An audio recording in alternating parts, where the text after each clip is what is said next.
Hey guys, welcome to the season finale of the Real Housewives of Potomac recap, a grand finale. So, with this episode, it starts off with the longest recap of the season, and you kind of see it for what it is. It's a lot of deflection, a lot of not complete storylines, but a lot of like, this person said that, this person got this going on, this person, that person, and I'm kind of disappointed with this episode, especially since it's a season finale, because I feel like I'm not understanding what was the point of this season for these girls. Like, was it really to just push the attention off from them and have a focus on another person? Is just hot. It's like pretty much a game of hot potato.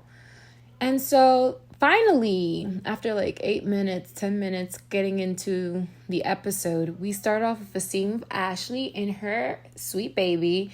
And I'm like, wait, I'm confused. They're going into a restaurant, but the scene was just her and her kid. And I'm like, what's gonna accomplish in this scene? Are we expecting like a guest? Is someone gonna join in onto the dinner or the lunch date? But no, it was Ashley talking to her son, letting him know that, oh, we're moving into a new home.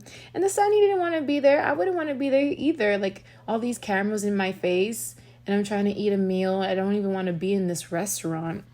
It was just a little weird. I'm like, what's the baby gonna say? Is the baby gonna add more drama for the show? No, come on. So it was a bit uncomfortable for me. And then, Ashley's telling her son about the new home, so she kind of don't know what the response would be. And I don't know.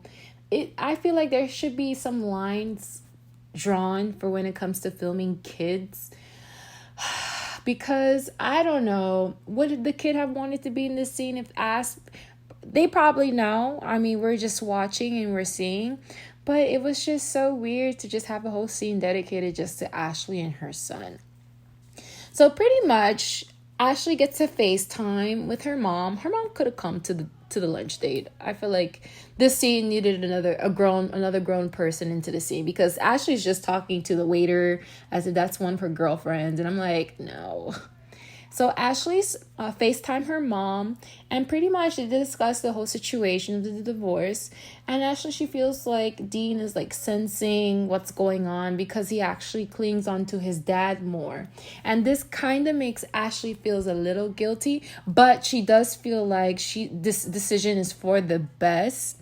The only caveat to this is that financially she is tied to her husband, soon to be ex-husband, because that's what works out best financially for her.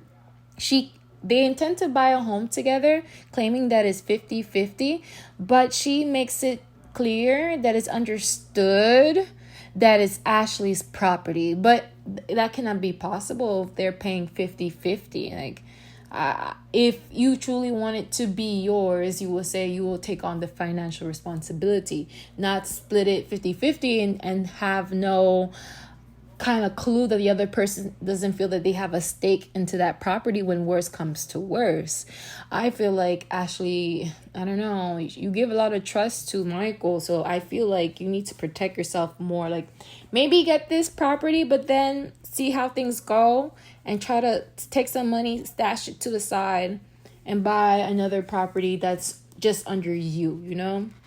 Because right now, that's a lot of faith in the man that you was caught cheating and being deceitful. So we then move on to, the everyday scenes of what's going on with the women. And you just see Giselle on the top of her roof with nobody holding the ladder for her. And she's on the roof trying to throw out the branches off the tree. I'm like, Giselle, you need a man. Like, I cannot be okay with seeing this. Like, this is like material for the girls to drag you on. Like, I can't wait to see what the girls are going to say to her in the finale, because I know she's going to be red down. We then see Robin, and she's getting wedding ready by exercising with Juan. And this is like hilarious to us as viewers, especially with all the information coming out from social media about Juan's dealings with another woman, unbeknownst to Robin, prior to their wedding. So it's just interesting to see her, try to take the wedding seriously, but like with those common traditions as getting wedding ready by exercising, but we all see right through it. Like, we don't take it seriously. That scene is like, to me, like kind of like annoying, because you're playing in the viewer's face about a wedding that that there's issues, but you're not sharing with the audience. Rather, she's having people pay for her Patreon, putting it behind a payroll to find out more information about her life, and we already pay for cable to watch her in her life. That's what you get paid for. Then we move on to a little everyday scene with Candace, and she's just paying. I feel like, oh my god, I feel like this episode was so boring, because the whole beginning and the setup. First, we went through Ashley with the restaurant with her baby boy. That was a filler scene that was not needed. And then now we're getting these everyday little scenes going on with the girls, and Candace is just paying bills and clarifying how this album is a release party. It's not a release party, but rather a video release party for a song off the album. And I'm like, this is not a scene that is necessary. We'll get to the party when it gets to the party, but we didn't need this scene. That was not necessary. And then we finally get to some sort of a scene with Karen. And Karen, she's talking to her, I guess, her business partner about a restock for the upcoming holiday, with the 3-week candles being available and working on the 4th. And okay, we get everyone's everyday life. But then, finally we have Karen, and she's FaceTiming to discuss with Mia. And they talk about the bachelorette party. And Mia, she was keeping it light. She was trying to have Karen have some sympathy for her first, before she go on to really tell her what happened. So that was a good strategy with Mia. She knows how to play innocent. So Mia, she goes to say, she was sick because she ate a chicken wing, and it made her sick, and she was been drinking, so she didn't know. She knew not to eat it, but she was drinking, so she had to eat something. And Karen is like, no, you don't eat dirty birds. And I'm like, no. I guess the chicken wing at the party did look suspect, because they look really, really big for chicken wings. For me, my preference in chicken wings are the smaller kinds that, that looks more natural, like a real chicken wing. The ones that they served at the party, I don't know what the hell that was, what kind of bird that came from. But it might as well have been a dirty bird. And then Mia fills Karen in on the tea.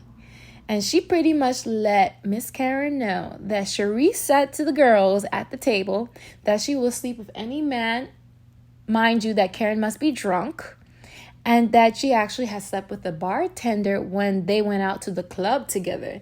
And as Mia is saying this to Karen is just calm, as if she really isn't saying anything so significant.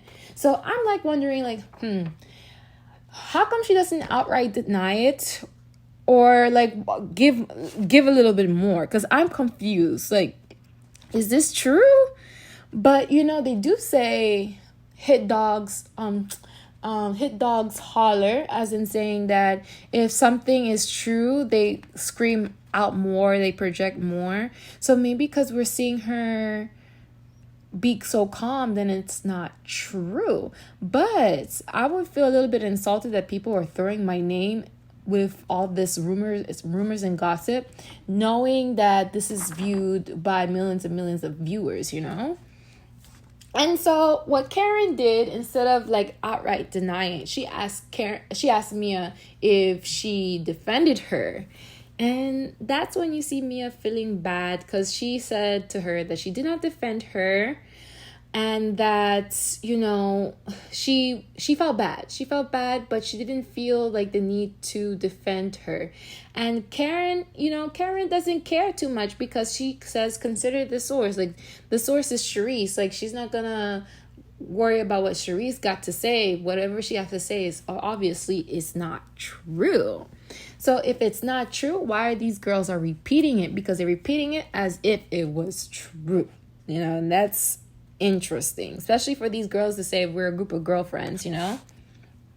We then get a scene with Robin, and Robin's in her home, and her parents come to visit her. And I was happy to see Robin's parents because she can finally feel in a position where she has to address a few things with them. So the mom asks, so what's going on? She wants to be up to speed of what's going on with Robin and Juan and the family. And, Robin finally tells her parents that she actually intends to get married in Jamaica. And they look at her in Jamaica, and then she says this will happen after Juan's brother's wedding. So the mom looks so confused. She looked at Robin sideways, and she pretty much looked at her like how we were looking at Robin. Pretty much, she was shocked to especially not be invited. But was interesting enough, they understood, but they didn't like how they were going about it. So especially so because Juan and Robin mean so much to them. So they were very kind and forgiving, and they didn't drag Robin like we have been dragging Robin. So that was something that I feel like is gonna play. Actually, I feel like the mom is being strategic because that's gonna play on Robin's heart to maybe feel like maybe I do want them there. They were so sweet, and they always been riding for her and Juan's relationship, for the good, the bad, the ugly. So maybe this was a good strategy by Robin's mom. Girl, I see you. Girl, I see you. That was a good strategy, if so. We then get a scene with Gordon taking Mia to the doctor's office. And this is what the whole controversy was in the beginning of the season. Is Mia's cancer situation true? Because, what we hate in the Bravo universe is people lying about their diagnosis. So she is having an appointment right now with her doctor. So pretty much they go over what happened so far with the previous doctors. So pretty much there's no lymphoma and no leukemia that was found by the previous doctors. So the point of this visit was to see what was the findings of the biopsy. So the biopsy said some things like the possible scares was a scardiosis, and pretty much there's no scardiosis. Instead, rather, they describe the findings to be that it's just more of a rash, very minute, nothing to be concerned of. And Mia's face is like gagged. Like, she's like, all this just to find out is just a rash. Even for me, like, no, because I would be kind of scared if I see something on my body and I don't know what it is, and it's the possible chance that it can be cancer. So I can understand that she can be worked up inside herself about the situation without finding what it is. But to find out if it's just a rash, and we see this all as an audience, we're like, this whole season to get to here. I mean, no one wants Mia to be sick and all, but I felt like we could have, I don't know, maybe the process does take that long to determine the findings are. So pretty much the next steps for Mia is that she needs more x-rays just as a precaution to check on the lymph nodes in her chest. So it seems as though that Mia is in the process of getting closure, the ending to this whole cancer scare situation. But it's just crazy how this was like pretty much the start of the season where we all started on the drama with Mia and getting to know Mia. So it's good in a way, but I felt like when it's such a scare, something so serious when it comes to health, I felt like they should, not put this on the platform until there's findings, because it shouldn't be a topic. It shouldn't be what they go at for each other as a storyline. That was not necessary at all. We then get a scene with Giselle and her girls. They go to the ice cream shop, and I actually love when Giselle is with her girls. This is where I feel like Giselle is the most genuine, and she is kept humbled by her girls. I love seeing a girl mom. So she talks to the girls, and she pretty much lets them know that she went on a date with Steve. And, she wanted to know what the girls' thoughts were. And the girls, they didn't really have much comments to say about him. And I guess this is a good sign, because they would provide comments if there was something wrong or they felt that there was an issue. So the conversation moves aside from that. So she actually really gets into sharing news with the girls. She shared the news about her surgery and how she has fibroids and that they had doubled in size. Remember, this happened. She discussed about this with Robin on the phone earlier in the season. And we're now seeing more the developments of it. And, when the kids are hearing this, she finally telling the kids are actually concerned whether or not is it cancer? Is cancer on the table that we should be worried about? And, what was funny about this scene, even though it's a serious situation, is that we learned that these girls know nothing about the reproductive parts.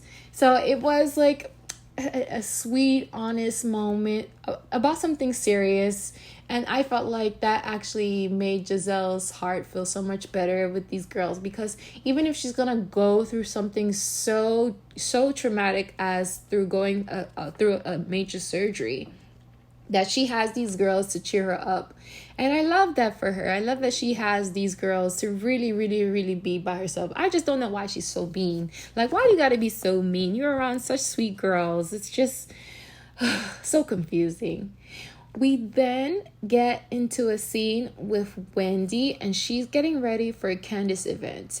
I felt like this scene was interesting enough placed in this part of the episode, because it's the actual event takes place later on in the episode. So it's like the producers had nothing really much to fill in. I felt like there was so much gaps. Like, I felt like this season is not the best for Potomac. I felt like we were rushing along, making up events to happen, because the season finale is kind of circled around Candace event. This is where they're going to close everyone's storylines and whatnot to end the season. So we see Wendy getting ready, and she FaceTimes Karen.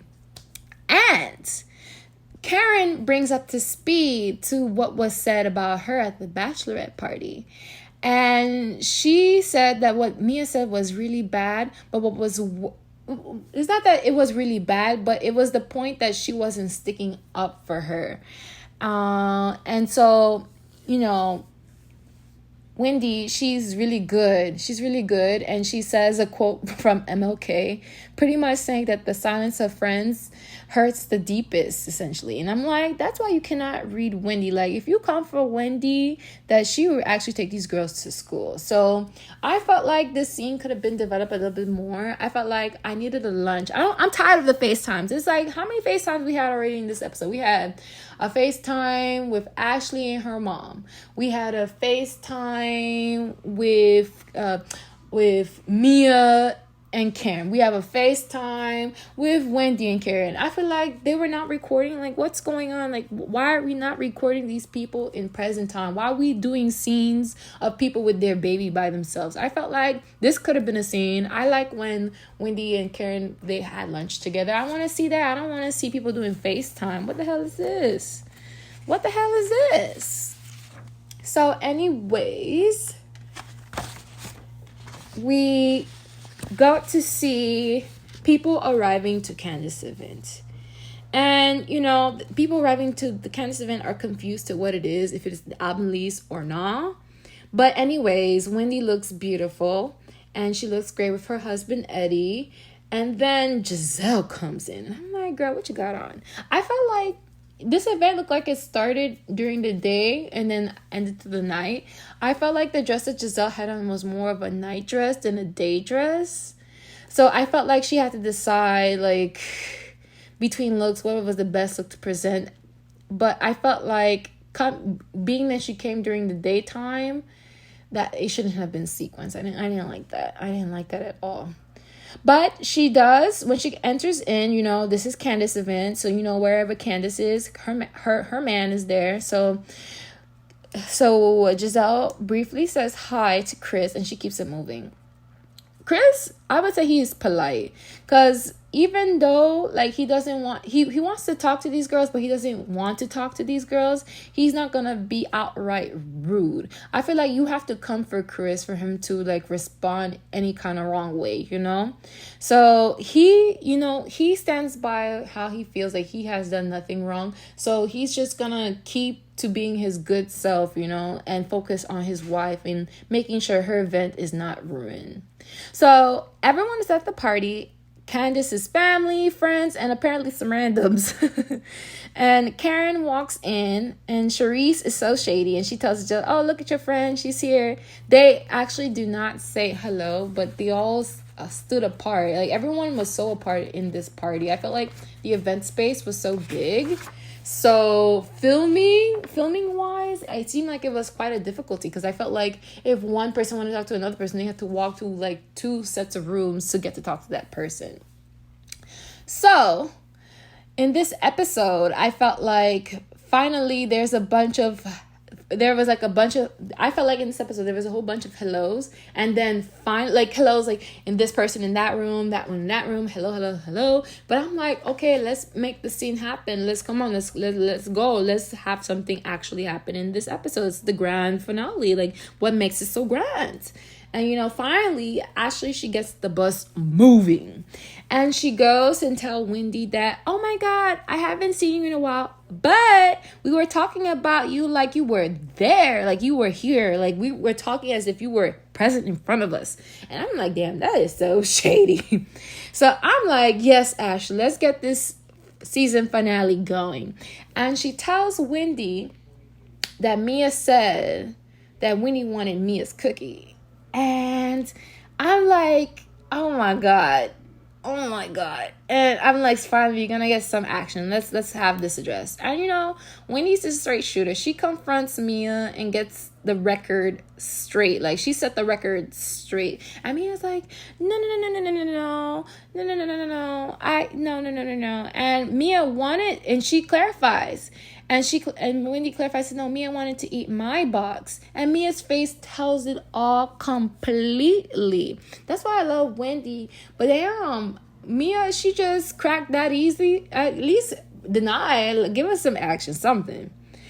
And then Robin apparently is a no-show because she's at a bridal shower. And I thought that was interesting. I actually thought Robin was not going to appear this episode at all because she didn't want to be in the same room with Karen.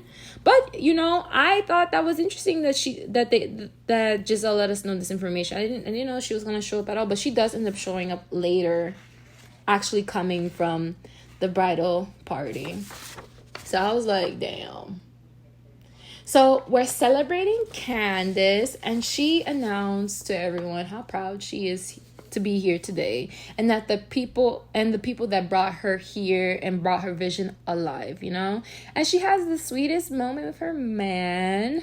And then she finally, and I felt like when she had the sweet moment with her man, thanking her man, I felt like, yes, cut scene to Giselle's face, cut scene to Ashley's face. Like, this is what they tried to break up, and they cannot, obviously. And so Candace, she premieres the video, and the girls are so shady. They're like, oh, that's better than the parking lot video. And I thought the shade that won for me is Mia saying, "Oh, the budget is no longer low. It is high." I was like, yes, Candace, you should be happy about this kind of shade, because, you know, Mia was trying it. But, you know, Mia, she tries it to really get herself into being one of the Potomac housewives. Like, she's trying to keep her spot. But when they go to Giselle and ask her thoughts, she's like, she doesn't even remember the song. She thinks she's so happy for Candace, but I feel like she really doesn't really care so much about, you know, the song. She's just here for the moment. You know, she's here for the check. Okay? Then Robin finally comes in, and I'm like, she's actually coming from a bridal. She's wearing a white dress. I'm like, this is the closest we'll see her in bridal if she actually does have this wedding. But she does. And Giselle, so we then jump into Giselle going to talk to Karen. And she confirms with Karen if she has heard about what happened at the bachelorette party. And Karen said yeah, Mia told her, but and she heard her, but she's not listening, you know. She's paying no mind to it. She's not giving it no life, to the point that she doesn't even want to address it. And you know, Giselle, she's being messy. She asked if Mia told you that she called you a prostitute. And you know, Karen and Ray, they both sat there so gagged. They were like, and I'm like, seeing Ray gag was a hilarious thing.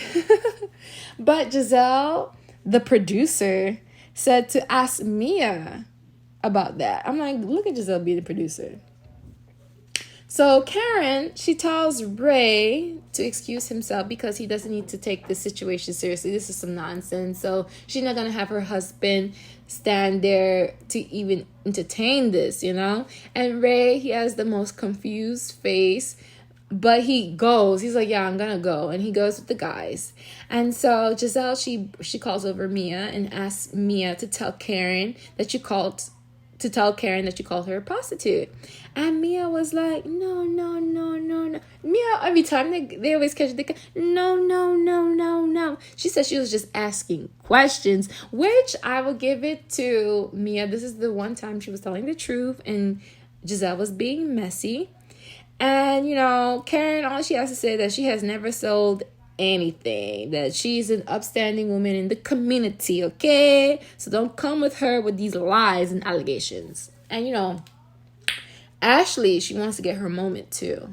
She comes in and she is messy. She said that the source knows all your friends and that the girls just want her to tell the truth. Just say if it's true or not and move on from it. And, you know, I'm like, damn, these girls, they not backing down. But once Karen sees Charisse, she's like, dismissed. She's like, we don't even breathe the same airspace. And Charisse is like, oh, you can't even talk to me? Of course she's not going to want to talk to you. Everything that you've been saying, why would she want to address you? Like, come on. Like, stop trying to make it your moment and try to make it a thing, you know? And so Mia, she tries to have a one-on-one with Karen. But Karen, she wants to leave with her man. She wants to go on a date. She doesn't want to hear it. She doesn't want to deal with it. She's done. But Mia said, but there's more. And so Ray, he stands back and Mia pulls Karen to the side. But then we get a jump scene. I say, okay, we're about to get into some gossip to what was more. But then, okay, thank you for making the episode interesting and jumping scene. So it jumps scene to Giselle talking to Candace. And I'm like, finally, okay, we're trying to, you know, end off everything about everyone's storyline and where they stand. And so Giselle is talking to Candace and she says, Candace, I thought I would be able to talk to your husband, Chris. And, you know, Candace said that he does want to talk to you, but tonight he doesn't want to talk. He's not interested in speaking today. And, you know, Giselle is like kind of like teed off because she's like the whole time, this whole season, been about her having the sit down with Chris. I think this would have been a big moment because we haven't seen this yet, but we saw in the preview that this will go down in the reunion. And I think the reason is for it to be an audience that's not like in a Candace event, but an audience of all the people who are there to spread the rumors, to be a witness and discuss the situation, to get vindication of him not doing any wrong. So I feel like Chris is being smart and waiting to do this in the reunion as opposed to having a one-on-one conversation with Giselle, because if it's only one-on-one with Giselle can go off and say other things that was not true in that situation. So I feel like Chris is being smart. We then jump scene back to Mia, and Mia, she tells Karen about her knowing an owner of a restaurant that has a friend who said you had sex with his best friend in the restaurant. And Karen, she's like, I don't know a person. She's like, she's shocked. She's like, not even entertaining it. She's like, I hear you, but I'm not listening. And it jumps to her confessional, and her confessional says that Karen had her people reach out to that restaurant and Mia doesn't even know the people at the restaurant. So why do you feel like as Karen, like why Karen had to reach out to those people to know if Mia had a connection to them, if there's no validity of what was said. So that was a little bit suspect for me. I'm not saying that Karen is innocent. I feel like, there may be some sort of arrangements, but she's trying to let us know that it's none of our business and that we cannot use it as a storyline to use against Karen, especially if it's between her and her husband having an arrangement. It's not to be known by others. So, Mia, the reason why she doesn't dismiss this and why she felt the need to talk to Karen about this, because she also had heard this rumor. And so you can't just blame it on Charisse just spreading lies. And Karen, she's tired and she leaves. And as rightfully so, I would have left too. If I don't feel like I have to owe anybody any explanation, I would just leave. So Karen, she leaves. So we then finally get to a scene with Candace and all the girls together, because I'm telling you, this episode was so difficult for the producers to film. It must have been because all the girls were either in different pockets of the venue, but finally we have a scene where they're all in one table. And so Candace, she thanks the girls for coming, and I'm like, damn, we're pretty much close to the end of this finale and it sucked. And so Candace thanks the girls for coming. And then, of course, Ashley, she wants to chime in. Ashley, she says, oh, no. We're not going to end the season. I need my blowout. I need my moment. She wants to talk to Chris. And Candace says right now her man is not open to talking to anyone tonight. And, Ashley, she doesn't give a damn. She wants to have her scene. She wants to have her moment. She doesn't receive it. And she makes it her way to go talk to Chris. And Ashley tells just Chris about his Twitter messages, his Twitter tweets, and saying how she felt threatened by his tweets. And Chris, he's a gentleman and he apologizes, which he didn't have to. Most of these guys will not do that, okay? I was shocked, honestly. And he apologized and explains to her why he was mad. And I felt like he just wanted to be heard, have his side heard to why he acted the way he did, and Ashley was not seeing his side at all. And that makes him walk off. And I'm like, no, Ashley, you should have let him at least explain his side to hear what he has to say. But Ashley's gonna be Ashley, and he just walks off, teed off, upset. And guess what? He has Candace right behind him. Candace go gets her man and talks to her man and let him know that, you can't win against unhappy people. You can't win. So let's not entertain, Candace has drawn the line, says that there's no way that she could form a real relationship with Ashley, as we've been telling her the whole time. Like, Ashley is not your friend. Stop trying, Candace. And, it's just them too, which is a good thing. And the season kind of ended there. It just ended there, and then we start to see the clips of the updates of the girls after the show.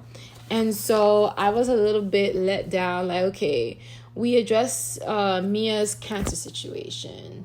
We didn't really close or end off anything between Miss Karen and Charisse, their drama. We don't get to see Juan and Robin get married until like later, a bit after this episode. And then with Giselle, what happened with Giselle? Giselle, her health condition, we got an update.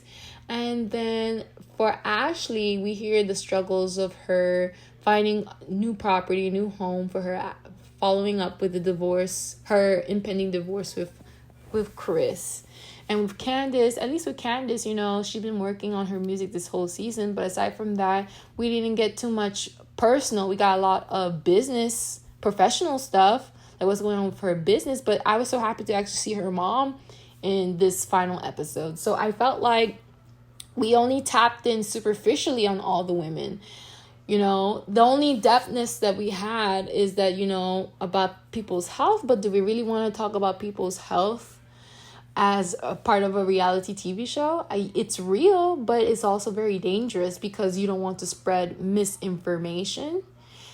And then also spreading allegations of affairs that we don't even know to be true with Karen and what she does past, in her relationship, So I felt like this season was a bit lackluster. I felt like we didn't really accomplish or see anything all the way through. Like, only thing we really were very superficial. So we learned that Ashley, she moved into her home in October and she dated a man for Winter House, but they broke up. So I was like, that's not really much. I think what I would have wanted to know or have seen from this season is how Ashley deals with Michael. Like, I want to see their interaction with one another. We didn't really get to see Michael in this season, and they don't really pay the men to make the appearance, but I felt like we were missing that storyline. We were missing that part, that aspect of her life, and we weren't getting that much. We did have some insight based on to what her family had said and her friends had said, but I felt like it was more focused on every time we asked Ashley what's going on with her. She's like, oh, we are looking at places, and she discussed the finances and possibly dating some other new man, but not really much more depth into that. We then get an update from Candace, and Candace has taken her album on tour, and that Chris is no longer working at the hotel. Like I mentioned before, I felt like with Chris, we never got to see in this season, only in the reunion, like we see in the preview, that Chris actually addressed these women about the situation. And, even though we got it briefly with Ashley at the end, I felt like it was so, like, last minute, like, even maybe Ashley sense, oh, that hasn't been done, that needs to be done to, to end out the storyline. But I felt like, Chris, he used to participate much, but maybe he doesn't feel comfortable, and I don't blame him. For Candace, we touch more on her professional life. We don't really get to see the interaction with her and her mother. I feel like she wants to protect that, actually. I don't feel like she doesn't want the cameras to see how her mom can sometimes be insensitive, because the girls, they use that as a source to drag, so she doesn't want to give that as an opportunity. So I can see Candace's point in that.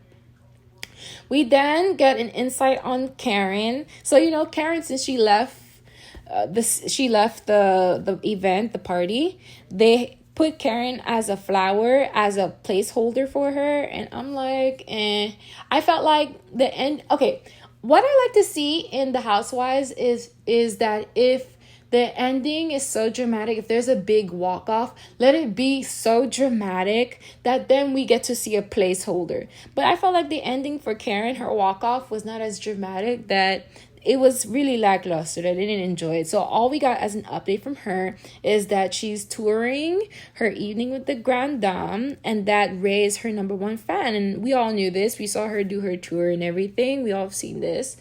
What I would have liked to see from Karen, I don't know. I feel like I needed more closure of Sharice. I feel like she does need to address Sharice, even though it's untrue, because she brought it in such a major platform. It has to be addressed. It cannot be so open-ended like this. So I do think that we do need a scene where Karen addressed Sharice. Even though I felt like I did enjoy the scene with Karen and Robin, like that confrontation, I think that helped save the season a little bit more. But aside from that, I do think that Karen needs to have a sit down with Sharice. We then get news of Giselle, and she had her hysterectomy, and she has recovered, and she's still entertaining many suitors, and one being a young Bravo celebrity. And I'm like, her entertaining many suitors, sure, she's a beautiful woman, but I feel like we'll never see it. Like, I'm curious that if she's brought back for the next season, if the young man from who she met in the Winter House will make a cameo. I would like to see Giselle go out and date for real, because I feel like we only hear talks of Giselle dating. We only hear talks of Giselle doing this and that, I feel like she has to stop playing the role as the producer and actually, have her role and have her own role that she stands on with no support of others aside from who's in her life, We then we then see Wendy, and pretty much the update for Wendy is that she is prioritizing her health. And I felt like we already knew that. Like, she's been saying that the whole season. And I was kind of let down. She says she's prioritizing her health through kickboxing. So I felt like that's it. And she says, and she also includes that she is now drinking a gallon of water a day. I said, that's all you could have said? Like, I feel like there's more that can be said about Wendy. I feel like Wendy, she played more of a supporting role than a main role. Yeah, she has. Maybe I would have preferred an update of how her friendship is with Mia, if they're really real friends, if they have progressed, and maybe have a shot of them hanging out together, having some coffee. Maybe that I would have preferred, but I felt like it was so lackluster. Okay, focusing on your health and drinking water a day, that's your send-off for us? I felt that was lame. For Mia, her health remains stable, unlike her finances. I felt like the producers were so shady in saying that. They said her health remains stable, unlike her finances. And, it's unfortunate. I'm happy she's doing well health-wise, but wealth-wise, there's some concern because we learned that, she lost control of several franchises and that she had to move out of her home, which she was filming in, which is so sad to hear. So I felt like Mia, she contributed a lot in this season. She was one of the ones who carried the show, even though what she did here and there, making untruths, was not cool. But I felt like if she didn't, I felt like it would have been a lackluster season, because then what would the girls go after? Like, come on. Mia is so easy to make storylines off of her, and, having her do crazy things. I feel like without Mia, the season would have been dry. I do think that we could have at least had like Jacqueline, what's going on with Jacqueline, because she helped supported a lot of these episodes more than these other girls. And I was surprised that she was not given a send-off on how she was doing. And then finally we have Robin. So pretty much Robin never got around to that prenup, but she and Juan did get around to doing the wedding. And this was the most, is she doing this or not doing this? The most talked about issue. So instead of it being 1 month later, it takes us 2 months later, and we're playing Caribbean music. I'm like, okay, producers. And they're so shady. They write down Robin's and Juan's wedding day, and they give you the date to show it's real, 08/24/2022.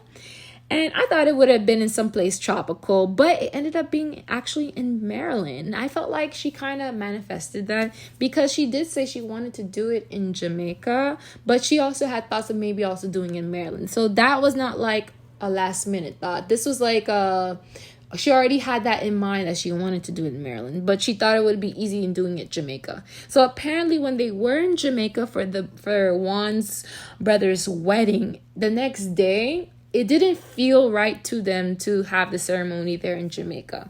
So instead, they ended up doing actually a very pretty wedding. Like it was actually very beautiful. Like they had a good backdrop. You saw the water, you saw some flowers. They had a live musician. They had a musician playing the saxophone. The parents were there. Just the parents, just Robin's parents, her mom and dad. The kids were there. And I was wondering who was cheering, because I felt like maybe everyone in the background was cheering, or if they actually had to play like a sound effect for people cheering. But I thought overall it was actually pretty beautiful. It made me like think like, oh wow, this is real, this is actually happening. But the ending credits after the wedding happened, the ending credits did include about Juan's dealings with another woman before their wedding. And what they said also in the credits is that the couples have claimed they have worked on this issue, and that was it. And I'm like, what a sad way to end a beautiful package, you know? That is crazy because they're gonna play and rewind and play this episode over and over again, on TV. So to have that as a follow-up, I'm pretty sure that's gonna bring up some tension with Juan and Robin. But we then get to see a preview of the reunion, and I'm like, I don't know. I say, what they're gonna talk about, what can they say? I really do hope, one main thing I hope they do talk about, that Karen, she addressed Charisse, and then we also get the situation to address to Robin. But mind you, the reunion, when it was filmed, this was before it was public knowledge about Juan's dealings. So it was nice to see that Andy and Robin had to have a separate thing filmed on Watch What Happens Live, where Robin did have to address the allegations. Because remember, she was telling people to sign up for her Patreon, to pay to even hear information about her life, where she's supposed to be showing her life on the show. So I felt like this was a crucial moment for Bravo to decide, are we going to let Robin slide with this, or are we going to have her to answer these questions? So it was good for them to have her answer these questions. Did I felt like I believed her, or do I have sympathy towards the situation? No, because it sounded so crazy. Like I don't know. I would hate to be the one having to explain the wrongdoings of my partner when he was the one who did it. If anything, I was hoping that Juan was there to make an appearance, to stand by his wife. Like, he really just let her address what he did on her own. I felt like that is not support. But Robin, she protects that man. That's her man. That's who she's gonna protect. But I feel like that's too much. But I did what I can. After recapping this episode, I wouldn't rate it too highly. I would give it, I don't know, like, is it rateable? I don't think this is rateable, honestly. With so much of the issues that came out of this whole season, I would say this is unrateable. Okay, guys? Well, I hope I made this recap at least somewhat enjoyable to you guys. And that if you do like this episode, please please like and share with your friends. It's much appreciated, and I love doing this for you guys, and I look forward to recapping the reunion for you guys. Take care and have a great night.